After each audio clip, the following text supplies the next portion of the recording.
How's it going, guys? I'm Theo Joe, and with all this news talking about this coronavirus potentially going around, I thought I would kind of divert from my usual technology videos and talk about different types of respirator masks that I've been just doing my own research on out of my own personal curiosity. I'm not an expert in any way, but I have done a bunch of different research on the different ratings, the different types of masks, and I can share my own personal opinion about which ones you might want to consider, especially considering that they are selling out very quickly. So you can learn with this video maybe the equivalents of the N95 mask, what these other ratings mean. So if one sells out, you can say, oh, well, I'll just go for this other type, that sort of thing. Also, I don't want to seem alarmist. I'm not trying to say, oh, you need to go buy a mask or anything. Literally, I just want to make an informational video about the masks themselves if you are curious about the different types. So first, here's a quick summary of the different points I'll be talking about, the major topics. So first of all, we'll go over what exactly a respirator is,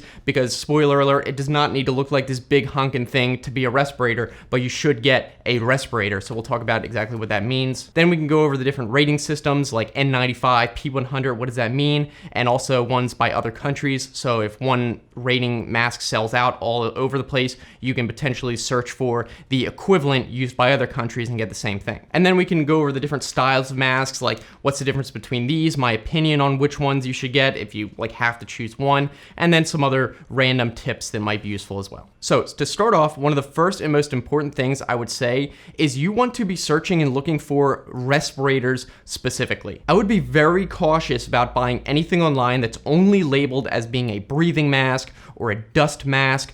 Anything that does not have an actual respirator regulated rating might not be any better than literally holding a rag up in front of your face. So you're specifically looking for something called a respirator. And like I mentioned, when you hear the word respirator, you might be assuming it's this big style mask with the interchangeable filters. That is one style, but it can also be a disposable respirator that looks like this. You can see on here, this has the N95 rating. It is a respirator. This is the 3M 8000 style. So it can just be looking like a dust mask style, but it is a respirator nonetheless. In regards to surgical masks, I would definitely avoid those if at all possible. They might be better than nothing, obviously, but from my understanding, the biggest problem with them is they basically have no seal, so they will just suck in air from the sides. They're designed to protect other people from you, so a patient from being spit on by the surgeon, for example. They're not designed to filter incoming air at all, from my understanding. That being said, I have seen at least one study showing that if you can somehow get a perfect seal with a surgical mask, it is better than nothing and can have decent protection. So if you absolutely have to use a surgical mask, you have no other option, I would suggest literally taping the edges. You can use micropore medical tape and literally tape the edges. But again, I probably wouldn't even rely on that. It's not going to be nearly as good as the actual rated respirator. Also, if you're looking online, be suspicious of certain listings. For example, this one looks to me like someone just literally took regular surgical masks and listed them on Amazon as N95 masks, where I believe this is a scam, in my opinion. I do not think these are actual N95 respirators. I think someone just is taking advantage of people searching for N95 and is just listing regular surgical masks as that. So I think that's a scam. Be careful of these and go probably with only reputable companies like 3M or other companies you can search for and see if they actually are legitimately regulated masks. All right, so now that you know you need to get a respirator, we can go over the different rating systems and the equivalents in different countries. So we can start off with the United States. In this case, the ratings are determined by the NIOSH, the National Institute for Occupational Safety and Health. So with this system, it's going to be a letter and number code. So the letter is going to be either N, R, or P, and the number is either going to be 95, 99, or 100. The letter code actually tells you how resistant the filter is to oil, interestingly enough. So N stands for not oil proof, the R stands for resistant to oil, and the P stands for oil proof. Then the number will tell you what percentage of airborne particles can be filtered out by that filter in a worst case scenario testing. So 95 filters out 95% of particles, 99 filters out 99%, and then 100 filters out almost 100% at 99.97%. And after we go over the different country equivalents, we can go over which of these are recommended by the CDC and which ones you might want to consider. So next up, we can go over the European Union rating system. This is a P and FFP code rating system. So you'll see either P1, P2, and P3 ratings, or FFP1, FFP2, and FFP3 ratings. And again, these have to do with what percentage of airborne particles are filtered out. And from what I understand, the only difference between the P and FFP rating systems just have to do with like the shape of the mask, but the equivalents of the amount that each filters out are the same. So P1 and FFP1 both filter out 80%, so I wouldn't go with that one. The P2 and FFP2 filter out 94%, and then the P3 and FFP3 both filter out 99.95%. And then the third rating system I've come across is the one used in Korea. This is the KF rating system, similar numbers to the European Union. So KF80 is 80% filtered out, KF94 is 94%, and then KF99 is 99%. I'm not sure if it's any more than 99% exactly. The figures I've seen literally just say 99%. As for which rating you would want to get, the CDC recommends for healthcare workers, even people who are like encountering sick people, they recommend at least N95, or I think they just recommend N95, not even anything higher than that. So the equivalent would be a P2 or FFP2 in the EU system, or KF94 in the Korea system. Obviously, it would not hurt to get a system better than that, and I'm not sure if they do recommend higher than that if you can get it, but that's going to be your decision anyway. As for oil resistance in the US system, like R and P type filters, I don't think those are necessary. I believe those are more for like if you're using oil-based paint and spraying them, or you're spraying pesticides that have oil base, that sort of thing. I think that's what those are really made for. And I haven't seen any CDC recommendations that suggest that you need to have any oil resistance. So that's one of those things where, I mean, if you want to get a filter that you can use for any type of project, then maybe you just want to go ahead and get a oil resistance filter anyway, but you certainly don't need to get one based on what I've come across. One important thing to remember though is no matter what rating filter you get, it relies on a excellent, perfect seal around your face. So if you have any facial hair, even this much, I would probably not trust. I would go clean shaven if I actually was going into an area with sick people. So if you have a long beard or whatever, definitely you're gonna have to shave it off, or else it's going to allow air in and you're gonna completely negate any filtration that you have in the mask. Now, as for different styles of respirators, I have two examples here we can go over, and then which one I like the best. So first we can go over this disposable type. This is the 3M 8000 model. It is N95, despite looking like the most basic type of one you can imagine. It basically is just a dust mask, but it is rated as a N95 respirator, and it literally just goes over your mouth like this, and there's two of these rubber bands, and you get a seal. This is not correct, by the way.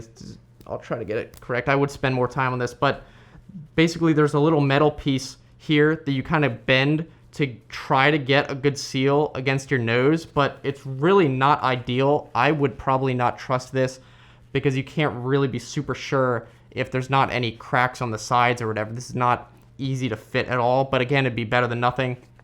If I was literally going into a area with sick people and this is all I had, I probably would try to like tape down the edges or something like that. Now, this other style respirator is obviously way bigger. I believe this might be called a half mask style, but I'm not sure. It's just the kind with the interchangeable filters on it. And this particular one is the 3M 6000 series respirator. And with these, there are a ton of different types of filters you can get. On the 3M website, you'll see they have a whole list of the options. So there's particulate filters, there's gas vapor filters. I would not get the gas vapor only ones. I don't believe those are rated for protecting against any kind of particle, including viruses. So you want to either get a particulate filter or a gas and particulate filter combo, which is this style. This is actually one of the higher rated ones. This is P100, so this protects against pretty much everything, gas and particulate. And this is another size I have. You can see what they look like without the filters on it. They just attach on right here. Now, as for which style is better, in my opinion, and if I had to go out with sick people around everywhere, I would definitely go with this style for a couple of reasons. First of all, it's a lot easier to check the fit and seal, because what you can do is literally put it on your face and then cover up the vent holes and just see if you can breathe in at all and if there's any air coming in the sides. If there's not, then you know it's a good seal. And then you can do the same thing even when the filters are on. You can cover up these sides filters and see if you can breathe in at all, even with the filters on, and then you know that there is no leakage. Whereas with these, I mean, it's really hard to test the seal as well as you would with this one. I mean, you can kind of feel maybe if you feel any air coming in the sides, but then also with this metal piece, this is really the only way to customize how it fits with the contour of your face. I don't know if I would trust it as much, but I mean, obviously if you can get both types, that would be the best of both worlds. But if I had to rely on one, I would go with one of these. A big downside for these though, first of all, is they're a lot more expensive. So you're probably gonna pay at least like $20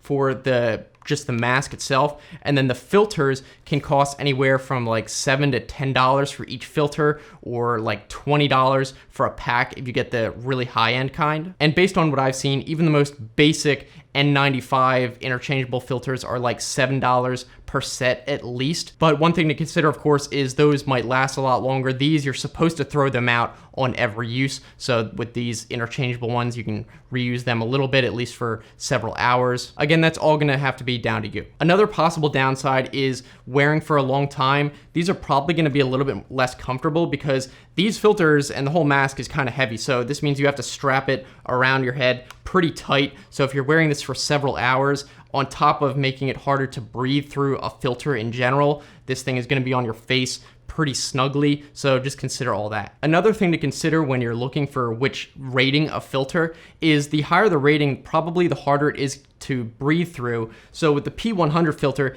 it is a little bit laborious to breathe through. So if you are older or you're really out of shape, you might just want to stick with the N95, because with this, you know, going out for, I don't know, a few minutes with this on probably is not going to be that difficult. But if you get nervous, you try to breathe really hard or whatever, and you have this thing on which is really restricting your breathing, which it's supposed to if it's working correctly, just the way it filters, it shouldn't be easy to breathe through any type of mask, then that is something to consider. You might not want to just go with the most powerful one, and then it's harder to breathe if you have to wear this for like many hours. As for the price of these disposable ones, usually they are very cheap. I bought a pack of these of like 30 of them back in 2016 for less than $20, and they do have a shelf life of 5 years, so I'm just kind of barely within the shelf life. But now I've seen similar packs of N95 disposables that are going for like $40, $50 plus from third-party sellers on Amazon, because all the regular ones at normal prices are completely sold out. So really,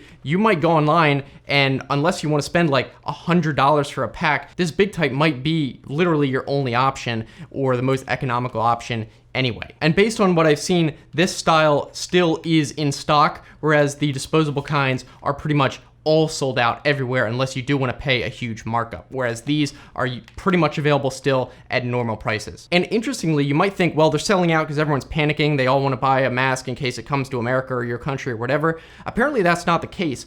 What I've seen is the reason a lot of these are selling out is because a lot of people are buying them to basically resell, to send to China and sell at a huge markup, or to send to family. But I've seen pictures, there's one picture on Reddit someone posted in, I believe, Seattle, someone literally buying out the entire stock of masks at Home Depot, I guess to send to China to be able to sell at a premium and make a profit, which I think is absolutely disgusting, but you can't really stop them. I think some stores have now implemented limits. But if you do see them selling out, that could be the reason, and it might sell out sooner than you think. Now, as for some other tips, I should also point out you need to protect your eyes in some way, because obviously you can breathe in airborne particles of the virus, but you could also get some in your eye if someone spits or whatever. So you should wear some type of eye protection, either safety glasses. I've even seen people wearing swimming goggles. That's not a bad idea at all, to protect your eyes from getting anything in there. Another important point is, in addition to your eyes and